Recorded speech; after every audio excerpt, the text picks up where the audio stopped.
Hi everyone, it's Susan again with another tutorial, and today I'm going to teach you how to create your own honeycomb effect to use with your background. To start off with, I'm going to select the shape that is a pentagon, and while I am clicking and dragging my shape, I hold the Shift key down. This will give me a perfect sized shape. Once I have one, I'm going to change it to a 6-sided figure by changing the number from 5 up to 6. And then I click on my select tool. This will take the focus of the shape. Staying still clicked on the actual shape, click on stamp mode, and here is where you can start building a honeycomb effect.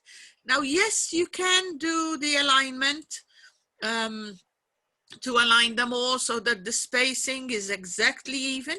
However, someone said that the one I did in one of my DigiKits I created has a more natural feel to it. So I will say just stamp your shapes across, because in nature, I don't think that there is anything that's exactly symmetrical. So I'm just clicking to create what I'm after. And once I have enough and I'm happy with them, I click back onto my select tool. Now I'm going to lasso everything in. So I'm going to lasso them all in, and I'm going to click on group. Now they became one object. Now what I have done, but I'm going to show you as well, on the stencils, if you select my DigiKit, which is usually empty unless you brought a DigiKit in that has stencils and punches, these both will be empty. Right mouse click and say add category. And then here you can type in honeycomb, training, YouTube, whatever you want to call it.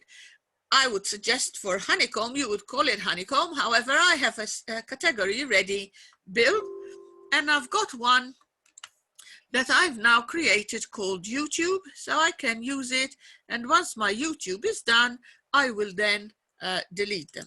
Let me click them out of the way, because I had 2 items in there when I was preparing for this YouTube session.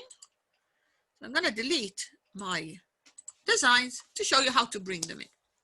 Once you select the name of your category, that category will be found in the list, and you can now place your own stencils and your own punches accordingly. To do so, it's very simple. All you do is you click on your design and you drag it into the stencil area. That will give you a stencil. It will also have given you a punch, but on my system, it doesn't always show it. Sometimes it does, but if I do it again in the punches, look, I'll get 2. So then I have to delete the one I don't really want to keep. I only want one of each.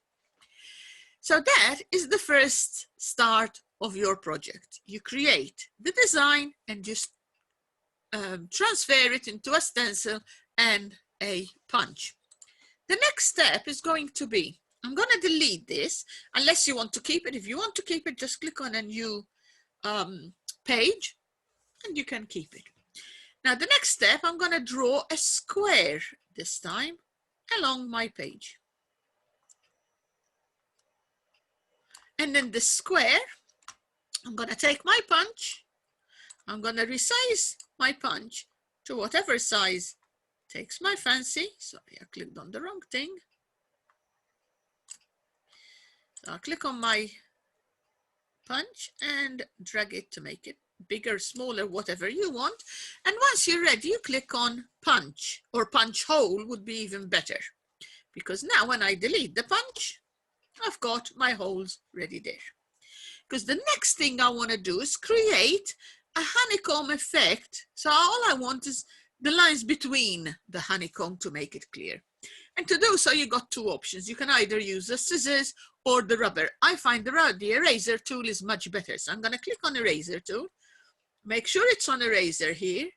I prefer the round nib. However, you can do whichever one you want. There are 3 nibs you can use. And I'm going to do this. I'm going to just go like so. So some I click in, out. So I'm going to separate all my lines between the honeycomb, between the shapes, from the bit of border I've got there. So I split them all up. Now, when you're doing this, you can take as much time or as little time as you wish. I'm not taking too much time because I don't want it to be too long a video. Now, when I click on the select tool and I move it, it's still one piece. Now I need to separate it, and it's very simple. All you do, take the scissors, and with a little nib like that within white area, all you now have is I can pick up the edge and delete it. Could have done it with the knife as well. Now, the next step is, that's quite good, and most people would be happy with that. But if you want to really make it look more realistic, look what I can do. If I now zoom in a little, and I'm going to close the bottom part off, you can use the eraser tool again, but this time with a smaller nib. I'm going to go, oh, that's a bit too small. I'm going to go a little bit bigger. It's about 10, I'm going to do it, or 11, let's have a look, that's it. Something like that. I'm going to go and start rubbing out a little bit of my design. So it just doesn't look so straight, because in nature, as I said before, nothing is actually that straight. Okay? So you can delete any parts you wish just to make it look a bit more realistic. When you do that, look, it goes a little bit more nature-like. Don't have to do it everywhere, but if you really play well with this, you can make it look really realistic.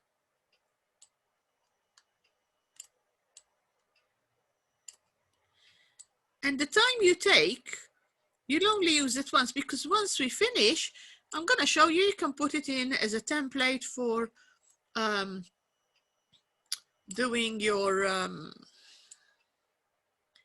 punches. Sorry, I'm concentrating, or doing your stencils.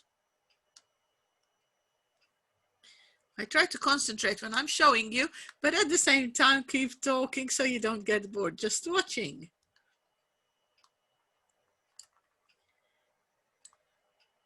Once you're ready how you want it, and it already looks a little bit, I've only got a couple of straight lines here, so I'm going to nib them just a tiny bit. So if possible, I don't want any straight lines. And if you cut a bit of it, doesn't really matter. Look, if I cut it there, doesn't really matter, especially if it's still connected to somewhere else. So that's entirely up to you how you want to do it.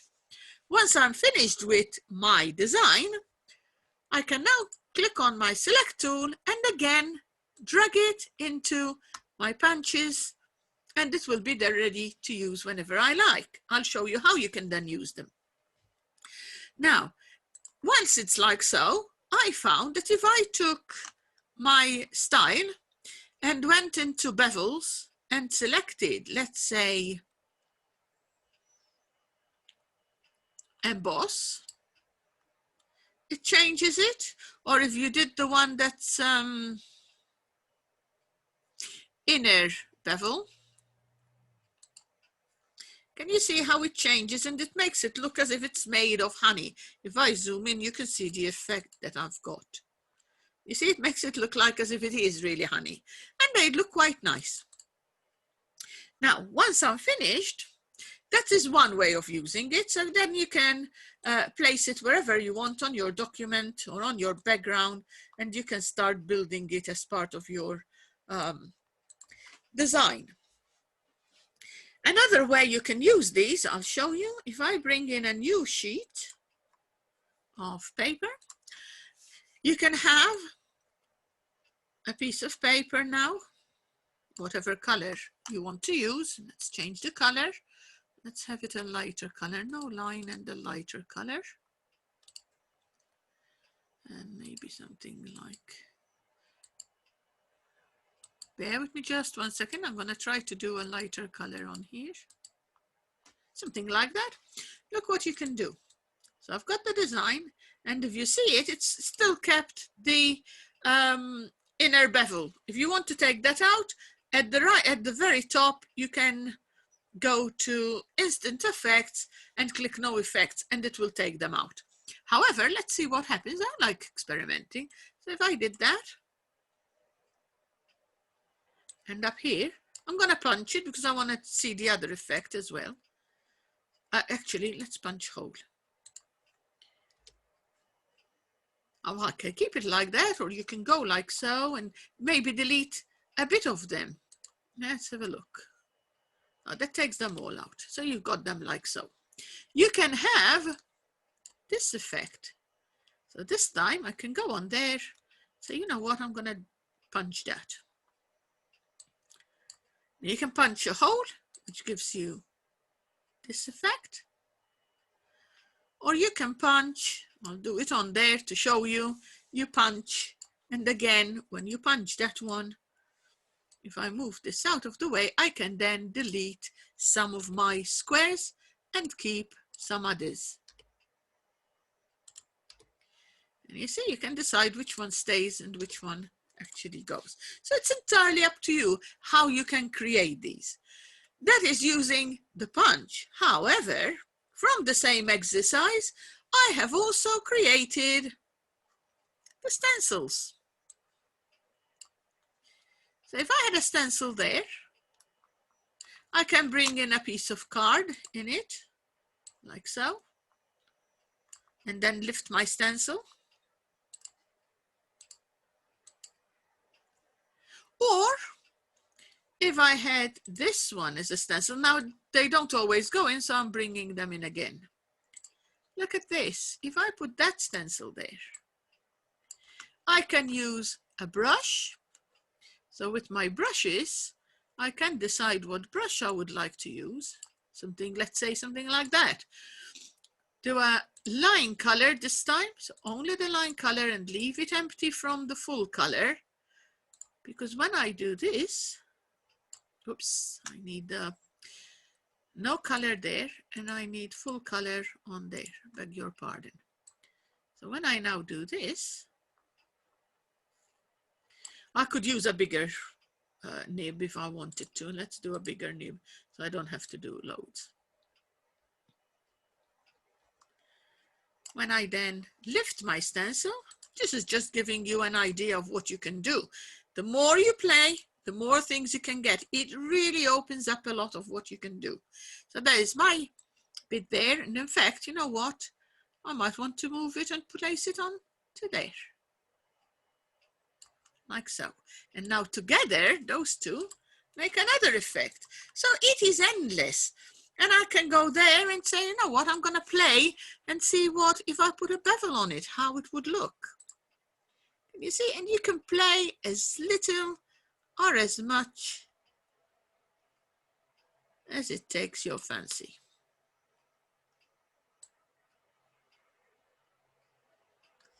You can adjust the size. You can play with this and have it how you wish. I hope you found this quite a useful tutorial. Please do play with these. They are quite good to play with. And again, think about it. You don't have to have honeycomb effect. You could do it with circles, with squares, with diamond shape. You can do it with any shape you like.